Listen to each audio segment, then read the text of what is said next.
자, 오늘도 다 같이 큰 목소리로 설교 제목을 외쳐볼까요? 시작! 이제 어떻게 될까요? 네, 감사합니다. 오늘 말씀은 창세기 3장 14절에서 19절 말씀입니다. 오늘 주신 말씀을 한 목소리로 읽어보겠습니다. 여호와 하나님이 뱀에게 이르시되 내가 이렇게 하였으니 내가 모든 가축과 들의 모든 짐승보다 더욱 저주를 받아 배로 다니고 살아있는 동안 흙을 먹을지니라. 내가 너로 여자와 원수가 되게 하고 내 후손도 여자의 후손과 원수가 되게 하리니 여자의 후손은 내 머리를 상하게 할 것이요 너는 그의 발꿈치를 상하게 할 것이니라 하시고, 또 여자에게 이르시되 내가 내게 임신하는 고통을 크게 더하리니 내가 수고하고 자식을 낳을 것이며 너는 남편을 원하고 남편은 너를 다스릴 것이니라 하시고, 아담에게 이르시되 내가 내 아내의 말을 듣고 내가 내게 먹지 말라 한 나무의 열매를 먹었은즉 땅은 너로 말미암아 저주를 받고 너는 내 평생에 수고하여야 그 소산을 먹으리라. 땅이 내게 가시덤불과 엉겅퀴를 낼 것이라. 내가 먹을 것은 밭의 채소인즉 내가 흙으로 돌아갈 때까지 얼굴에 땀을 흘려야 먹을 것을 먹으리니 내가 그것에서 취함을 입었음이라. 너는 흙이니 흙으로 돌아갈 것이니라 하시니라. 아멘. 친구들, 지난주 어떻게 보냈나요? 하나님을 예배하는 우리 친구들 가운데 하나님의 놀라운 사랑이 가득하길 기도해요. 자, 친구들, 지난주 하나님께서 우리에게 주신 기준대로 살았나요? 혹시 그 기준이 무엇인지 기억하나요? 하나님의 기준은 무엇이었죠? 네, 하나님의 기준은 바로 하나님의 말씀이었죠. 한번 다시 따라해보고 시작해 볼게요. 자, 우리는 하나님의 말씀대로 살아요. 네, 잘했어요. 이제 오늘의 말씀으로 들어가 볼게요. 여러분들 혹시 이런 기억이 있나요? 학교에서 큰 잘못을 해서 부모님께 연락을 드린 거예요. 그래서 무거운 마음을 가지고 집으로 향한 적 말이에요. 이제 집에 가면 아버지께 혼날 것이 뻔한 상황이죠. 이때 마음이 어떨까요? 저라면 정말 절망적일 것 같아요. 그런데 이때 동생한테 전화가 왔어요. 동생이 이렇게 말하네요. 형, 아빠가 출장 가셨대. 아빠가 출장을 가셔서 오늘 저녁에는 집에 오시지 않는다는 거예요. 생각지도 못한 기쁜 소식이죠? 혹시 그러면 이런 기억은 있나요? 시험날을 잊고 공부를 하나도 하지 않았는데 학교에 와보니 오늘이 시험을 보는 날이라고 하네요. 정말 큰일이겠죠? 수많은 걱정이 머리를 스쳐 지나갈 것 같아요. 그동안 미리 공부해 놓지 않은 자신을 원망하면서 시험 시간을 기다리고 있는데 선생님이 이렇게 말씀하신 거예요. 오늘 시험은 다음 시간에. 시험을 준비하지 못한 친구에게는 너무나 기쁜 소식이겠죠? 물론 잘못을 한 책임은 우리가 감당해야 하지만 이럴 때 우리 친구들의 마음은 참 다행이라는 생각이 더 클 것 같아요. 우리는 자신의 잘못과 실수 때문에 고통에 처할 때가 많이 있어요. 그런데 이런 모습은 우리에게만 있었던 것은 아니에요.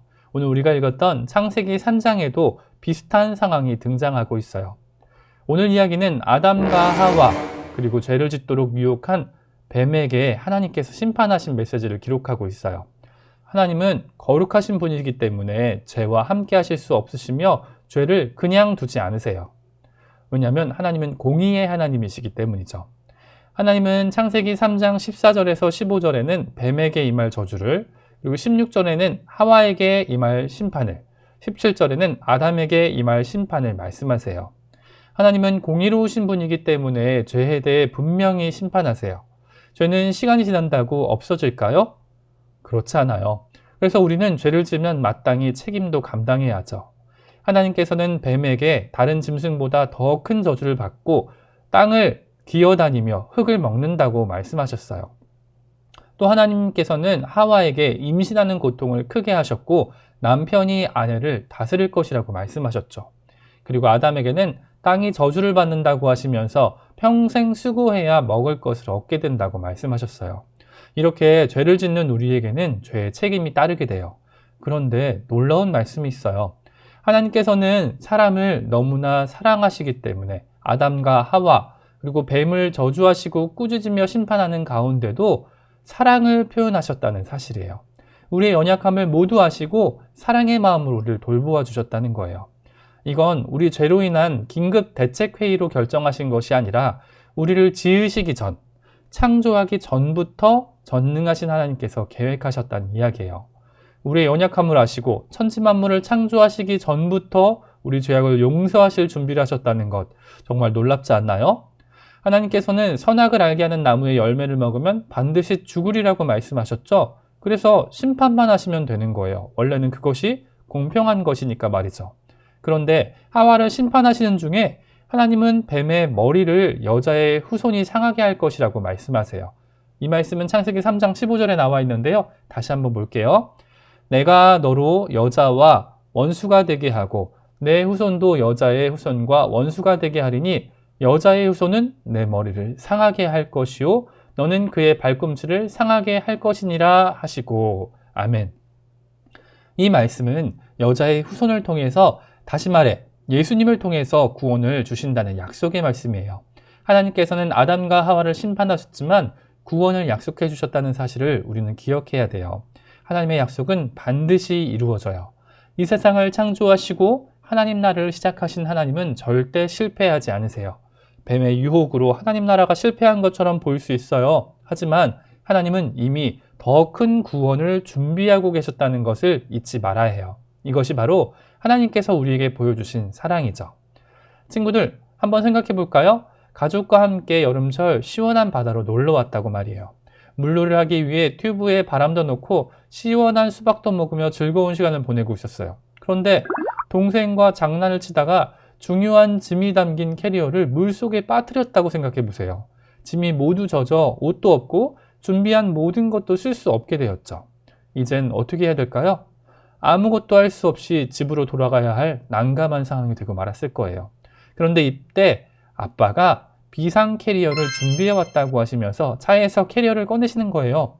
우리 막내가 워낙 사고뭉치이기 때문에 아빠가 어젯밤에 잠도 자지 않고 캐리어를 준비했다고 말씀하시면서 말이에요. 알고 보니 엄마도 동생도 모두 자고 있을 때 혼자 몰래 준비하신 거예요. 아빠는 잠도 못 자고 왜 이런 수고를 했을까요?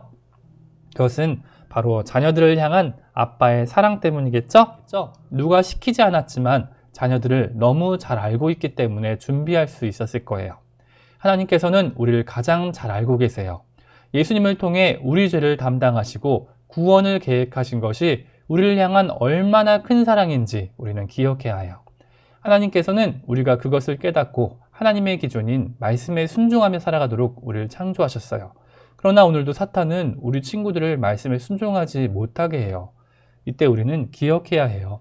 하나님께서 세상을 창조하시기도 전에 우리를 구원할 준비를 하셨다는 사실 말이에요. 우리를 통해 하나님 나라를 이루시길 원하시는 하나님께 감사하며 믿음으로 또 감사로 살아가는 우리들 될 수 있기를 간절히 소망합니다. 이 시간 함께 기도하겠습니다. 하나님, 오늘 창세기 3장의 말씀을 살펴보았습니다. 모든 사람이 범죄하여 하나님의 마음을 아프게 하였지만 하나님께서는 이미 구원을 계획하셨다는 사실을 우리가 알게 되었습니다. 아버지, 지금 이 시간도 우리는 하나님께 순종하지 못하고 살아갈 때가 많지만 우리를 구원하신 하나님, 능력의 하나님께 우리가 순종하며 감사하며 기쁨으로 살아가길 원합니다. 비록 우리의 계획대로 되지 않을지라도 하나님을 의지하며 구원하신 하나님을 바라보며 기쁨과 감사로 승리하며 살아갈 수 있는 우리들 될 수 있도록 인도하여 주시옵소서. 감사합니다. 예수님의 이름으로 기도합니다. 아멘.